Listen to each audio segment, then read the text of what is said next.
Echo the rabbit hopped through the forest. She loved the forest. It was her home. One day, Echo saw a flower. It glowed with a soft light. This was no ordinary flower. It was a magical Echo flower.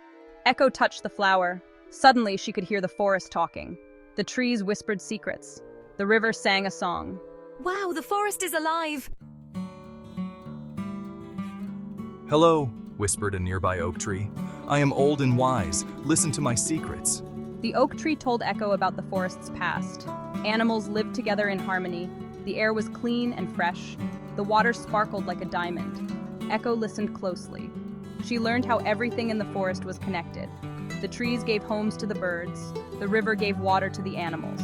The forest is a beautiful balance, thought Echo. Echo hopped deeper into the forest. She met a wise old owl named Luna. Luna had big, bright eyes. She could see everything that happened in the forest. Luna, tell me more about the forest. The forest is changing, Echo. Not all of it is good. Luna told Echo about pollution. She described the litter that humans left behind. She spoke of the smoke that filled the air. Echo and Luna hopped to a part of the forest that was dark and sad. The trees were gone. Bulldozers had knocked them down. This is awful. What happened? Humans cut down the trees. They need the wood, but they forget about the forest. Echo saw that Luna was right. Without trees, the forest was in danger. Echo and Luna reached a river, but the water wasn't sparkling. It was brown and murky. Fish gasped for air at the surface. The water is sick. Croaked a frog sadly. The humans threw their trash in the river. Now we can't breathe. Echo felt very sad. The forest was hurting. The animals were suffering. What could she do?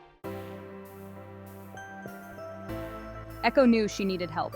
She hopped to find Professor Pollen, the smartest rabbit in the forest. Professor Pollen was a scientist. Professor, the forest is in trouble. The water is polluted and the trees are disappearing. What can we do? Professor Pollen listened carefully. Don't worry, Echo. We can help the forest. We need to teach humans how to care for it. Section 7, Seeds of Hope. Professor Pollen had an idea. We will create a special garden, a garden that shows humans how to live in harmony with nature. Echo was excited. She gathered other animals. Together they planted seeds. They chose plants that helped clean the air and water.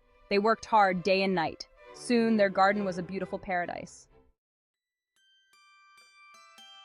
Section 8, The Garden of Tomorrow. The garden was amazing.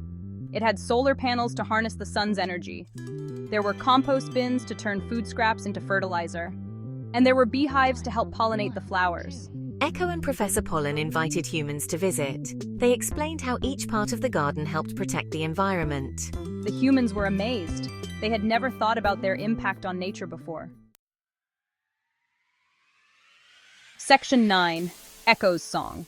Echo hopped onto a rock. She used the echo flower to amplify her voice. We must protect our planet. Every action we take, big or small, makes a difference. Echo's words echoed through the forest. The animals cheered. The humans listened. Everyone knew things had to change. Section 10, Nature's Harmony.